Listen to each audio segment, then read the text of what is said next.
What's up, Kabalen? It's me again, Alvin Bautista of Exploring Pampanga. For today's vlog guys, nandito tayo sa Prado, Sionco, Lubao, Pampanga para i-cover ang Casa Gardiola. Super ganda guys, and for sure kapag nag-staycation kayo dito, super worth it. Napakaganda ng place. Mamaya i-explore natin yung buong area. Eto guys, nandito na tayo sa loob ng Casa Gardiola. Sobrang ganda. Wala akong masabi. Talagang napaka-worth it kapag nag-stay kayo dito. So, kita-kita nyo naman yung swimming pool nila. So, ilalim nito guys, 3 to 5 feet hanggang papunta dito. And meron siyang dalawang mini pools. And of course guys, hindi mawawala dyan yung kanilang jacuzzi. And sa pinakalikod natin, dyan makikita guys yung kanilang living area, tsaka yung kanilang fully equipped kitchen, and then yung kanilang master bedroom na merong toilet and bath. Siyempre, mayroon siyang heated jacuzzi. So, excited ko nang matry yung kanilang bathtub. So, sa side ng mismong swimming pool natin guys, makikita yung kanilang shower area bago kayo maligo. So mag-shower muna kayo. Hot and cold din siya. Siyempre, kung gusto yung mag-barbecue, meron silang outdoor griller dito. And other side natin guys, dito makikita yung dalawang rooms nila na good for 8 packs per room. And sa gitna niya, meron siyang common CR. Pasukin natin guys yung kanilang master bedroom. Ayan, kitang-kita nyo naman kung gaano kalapad yung kanilang kama. So, king size bed. And napakaganda ng ambience, napaka-relaxing. And syempre, yan kung titignan nyo sa taas guys, ay ceiling siya. And meron siyang cabinet. And dito, sabi nga kanina, meron siyang toilet and bath. Ayan. So, pagpasok mo guys, bubungad sa'yo. Yung sinabi ko kanina na heated jacuzzi. And syempre, sa other side, makikita mo yung kanilang shower area na merong enclosure.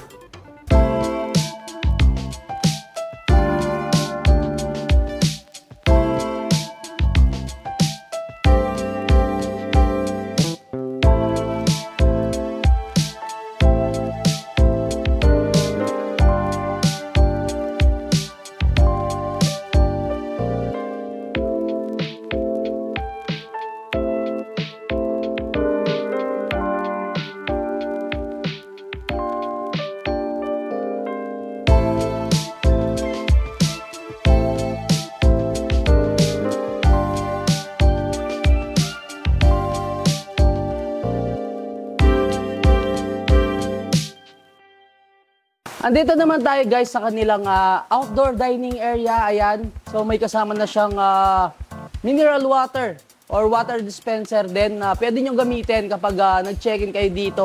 And syempre napaka-presko dahil napakaraming mga alaman na nakapalibot dito sa Casa Gardiola. Kikita nyo sa likod natin yung kanilang living area. Alam mo yung pagdating mo dito, talagang feel na feel mo na napaka-welcome mo. Napakalinis at napakabango ng mga rooms nila, syempre sa living area at ang buong area mismo ng Casa Gardiola. Syempre, dun sa labas yung kanilang parking area guys, kakasya doon up to 5 to 10 cars. And syempre guys, meron silang mga CCTV sa outdoors. Isa din sa nagustuhan ko dito sa Casa Gardiola guys, napakalakas ng wifi nila, up to 400 Mbps. So dito guys, makikita nyo sa side natin, meron silang pa-welcome wine. So meron tayong Carlo Rossi, mamaya titikman natin yan. And syempre, meron silang coffee maker dito or yung kanilang coffee machine kung gusto nyo mag-coffee. Yung sabi ko nga kanina, ito kanilang kitchen is fully equipped na siya. Meron na siyang mga cookwares, mga small appliances. So tulad ng rep, meron siyang oven, microwave, yung kanilang electric stove na merong range wood para pag nagluluto kayo guys, hindi mangamoy. Siyempre meron silang electric kettle and rice cooker. So meron na rin mga kainan dito, mga baso, mga plato, mga fork and spoon. Siyempre halos talagang kumpleto itong kanilang kitchen. And nakita ko nga kanina, meron din silang mga condiments na available dito na pwede nyong gamitin. And syempre guys, dito sa right side natin, yung kanilang living area. Napaka-cozy and napaka-relaxing ng ambience. And dito sa loob guys, makikita nyo, meron din mga alaman. Napaka-preskong tignan.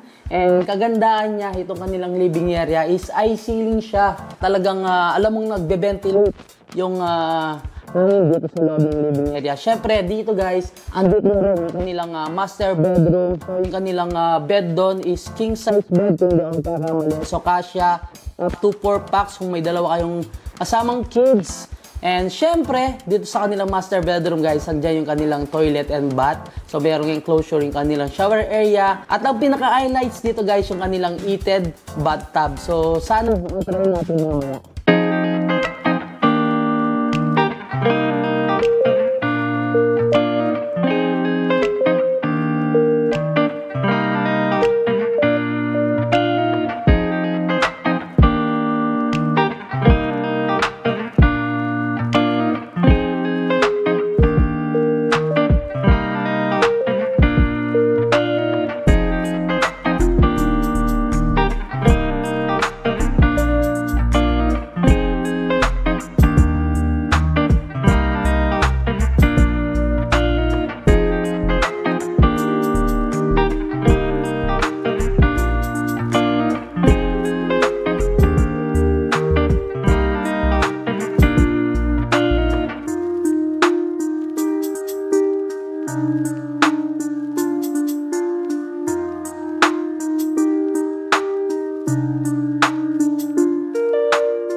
Good morning guys! Yan, napakasarap ng tulog natin dito sa Casa Garjola. Sobrang ganda ng place. Sabi nga kagabi is very cozy, tapos napaka-relaxing ng ambience. So parang ano pa rin siya, no? Bali-inspired villa or resort dito sa Prado Siongco, Lubao, Pampanga.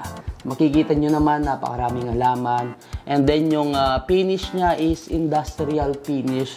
Tapos low ceiling, napakaganda ng pool, napakalinis at talagang very homey yung dating ni Casa Garjola.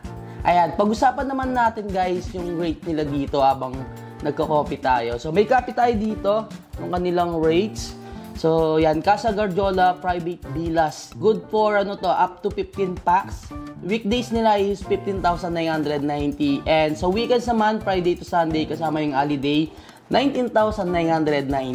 And good for 18 packs. Yung rate nila guys sa weekdays is 19,990. And sa kanilang weekends naman, yung Friday to Sunday at kasama yung holiday, 22,990. And yung check-in nyo dito guys is 3 p.m. and check-out natin is 12 noon. For more infos and reservations, i-follow nyo po yung kanilang Facebook page, Casa Garjola. Mag-direct DM po kayo sa kanilang Facebook page para updated din kayo. Para updated din kayo guys dun sa mga upcoming promos nila or kung meron man silang ongoing promos dito sa Casa Garjola. Okay guys, hanggang dito na lang. Don't forget to subscribe, like, comment, and click the notification bell para updated kayo sa lahat ng videos ko. And of course, huwag niyo kalimutan share ang video nito para malaman din ng mga ibang kabalin natin dyan. Itong si Casa Garjola dito sa Prado Siongco, Lubao, Pampanga. So until our next vlog, peace out!